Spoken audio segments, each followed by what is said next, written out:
का question number 7 था कि हमें इथेनोइक एसिड और एसिटिक एसिड में इथेनॉल और इथेनोइक एसिड में हमें डिफरेंस देखने थे। अब जो हमारा इथेनॉल होता है उसका फॉर्मूला क्या होता है, C2H5OH होता है। अगर हम इसे देखें तो हमारा इथेनॉल होता है, ये क्या होता है, कलरलेस लिक्विड होता है एंड प्लेसेंट स्मेल होती है जिसकी।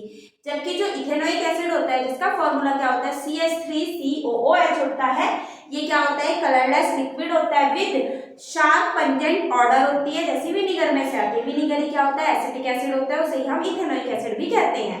नेक्स्ट क्या है, जो इथेनॉल होता है ये सोरो इन टेस्ट नहीं होता, मतलब टेस्ट में खट्टा नहीं होता, जबकि इथेनोइक एसिड क्या होता है, टेस्ट में खट्टा होता है, सोरो होता है।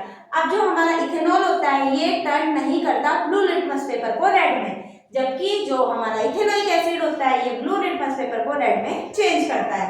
नेक्स्ट क्या होता है, जो हमारा इथेनॉल का बॉइलिंग पॉइंट होता है ये 351 केल्विन होता है, और जो हमारा इथेनोइक एसिड होता है इसका बॉइलिंग पॉइंट 391 केल्विन होता है।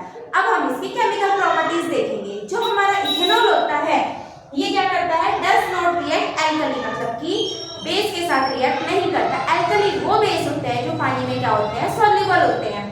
जो इथेनोइक एसिड होता है ये एल्कली के साथ रिएक्ट करके क्या देता है, सॉल्ट और वाटर देता है। ये इथेनोइक एसिड है, ये एल्कली है, दोनों ने आपस में रिएक्शन करी, यहाँ से H और यहाँ से OH से पानी निकला और ये सोल्ट बना सोडियम एसिटेट का। सेम नेक्स्ट क्या है, डू नॉट लिबरेट, ये CO2 को लिबरेट नहीं करते इथेनॉल जब इनकी रिएक्शन बाइकार्बोनेट से या फिर कार्बोनेट से कराई जाती है। जो इथेनोइक एसिड होते हैं ये लिबरेट करते हैं CO2 गैस को जब इनकी रिएक्शन बाइकार्बोनेट से और हाइड्रोजन कार्बोनेट, मतलब कि नॉर्मल कार्बोनेट से कराई जाती है।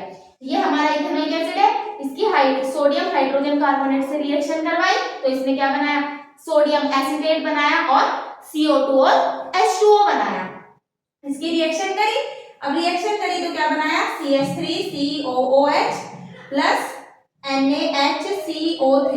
इसने क्या बनाया रिएक्शन करने के बाद, एक तो सोल्ट बनाया ये CH3COO Na प्लस इसने क्या निकाला H2O और CO2 गैस को क्या करा, लिबरेट करा। इसके बाद हम अपना 8th क्वेश्चन देखते हैं। अब जो हमारा NCERT का 8th क्वेश्चन है उसमें हमें मिजेल की फॉर्मेशन के बारे में बताना है कि मिजेल की फॉर्मेशन क्या होती है। अब जो मिजेल की फॉर्मेशन होती है वो मैंने आपको लास्ट जब चैप्टर समझाया था तब भी बताया था। जो मिजेल होते हैं इसमें क्या होती हैं, जो चैन होती है वो हाइड्रोफोबिक होती है, मतलब कि पानी से दूर रहती है, और जो आयनिक एंड होता है वो क्या होता है, वाटर लविंग होता है जिसे हाइड्रोफिलिक एंड बोलते हैं। और ये जो मिजेल की फॉर्मेशन होती है ये क्लोथ से जो डर्टीनेस होती है उसको हटाने में यूज की जाती है।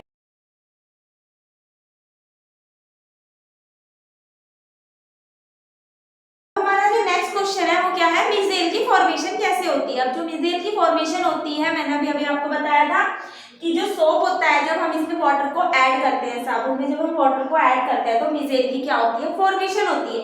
अब ऐसा इसलिए होता है क्योंकि जो सोप होता है कंसिस्ट, उसके पास क्या होता है, दो एंड होते हैं। अब वो जो एंड होते हैं एक तो पोलर एंड होता है और एक नॉन पोलर एंड होता है। जो हमारा पोलर एंड होता है उसे हाइड्रोफिलिक एंड बोलते हैं और ये डिसॉल्व इन वाटर, जो वाटर में डिसॉल्व हो जाता है।